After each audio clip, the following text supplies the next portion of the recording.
Unless that was the Iblastone talking. He could never be sure. Anyway, who needed other rebels here? They'd only get in the way. A true his friends killed.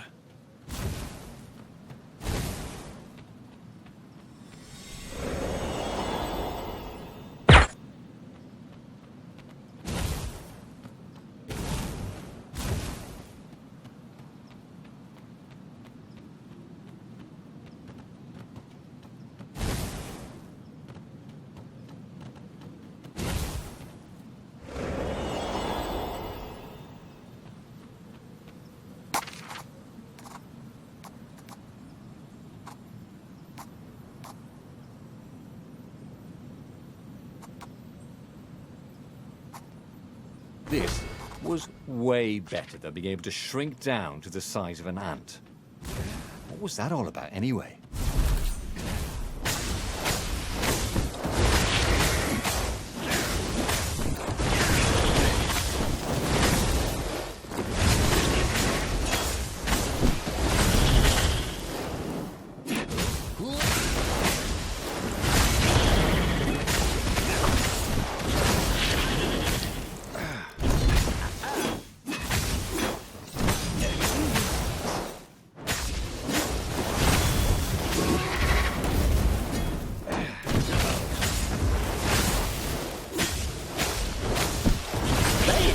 Welcome to Earth.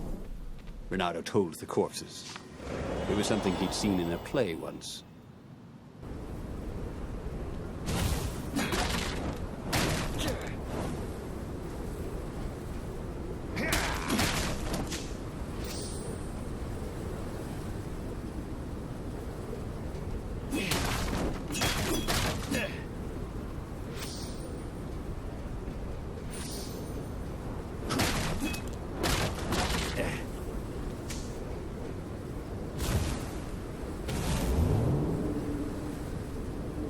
These platforms were great. Renato wanted one for his house.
That little color looks good on you.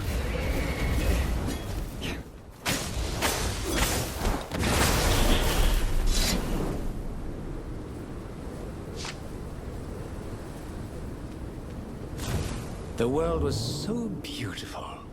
Everything was glowing, breathing, alive. Except, okay, the ravens. But the wind was alive, like a million fingers caressing his hair. He'd never felt so powerful. He never felt so sexy. Somewhere down the path would be the Emperor. Renato would slay him, most powerful man in Erda. And the Iblastone would give Renato all that power. And he would be Emperor. And then he would set everyone free.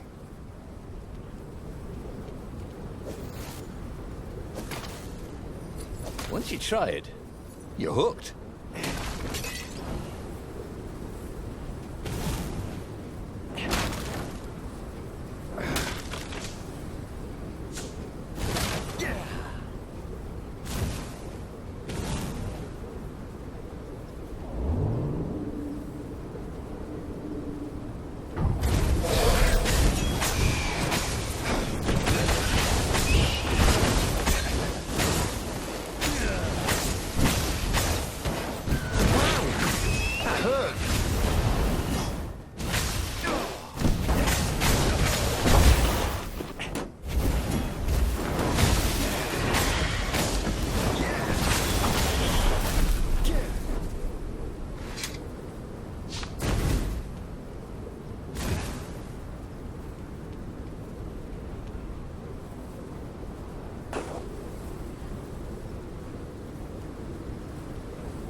At last, he was face to face with Zenobia.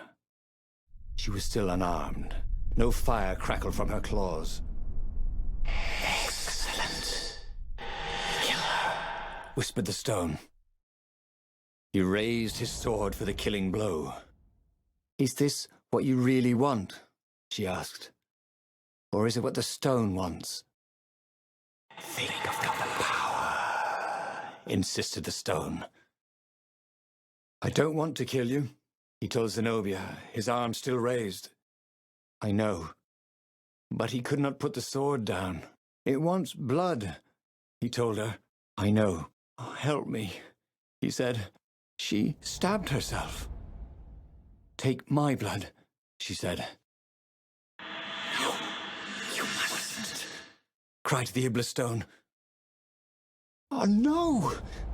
Why did you—" He ran to embrace her, and she plunged her bloody dagger into his heart. "Why?" he said.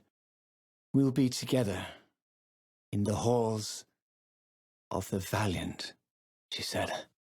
"I love you," he said. "Thank you." And the Iblis stone screamed, and then it began to glow. It burst into flames. It burned like an ember. And then it was ash that blew away in the wind. And Zenobia and Renato died in each other's arms. Renato stared at the book. He was still alive. Again. And still only flying away from burning Ubar. Had he lived that adventure? Or only dreamt it? Had he really died?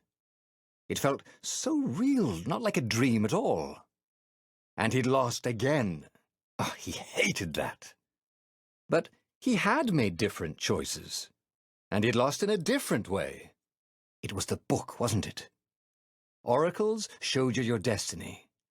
But this was showing him different ways he could die miserably. Thanks a bunch, book, he thought. But these were destinies that he did not have to fulfill. But he learned another true thing. Zenobia still had feelings for him. But that meant there must be a destiny where he survived and won, right? Otherwise, what was the point? And with that, the book's pages fluttered back once more to the beginning, and the clouds parted over the Isles of Boreas. It was time to choose. The rebellion was in trouble. Ravens were scouting for the secret rebel base. They needed a game-changer. Pieces of the Sky Ripper had surfaced, or so a scholar in the mountains had told him. Surely the weapon that banished the lost gods could defeat the Emperor. Also, a temple had risen out of empty desert, as tempting as it was to explore ancient mysteries. There was a war going on, and also, his old friend Lupino needed rescuing. Of course, Renato had a pretty strong suspicion that Lupino had betrayed the rebellion. But could Renato really leave an old friend to the Ravens?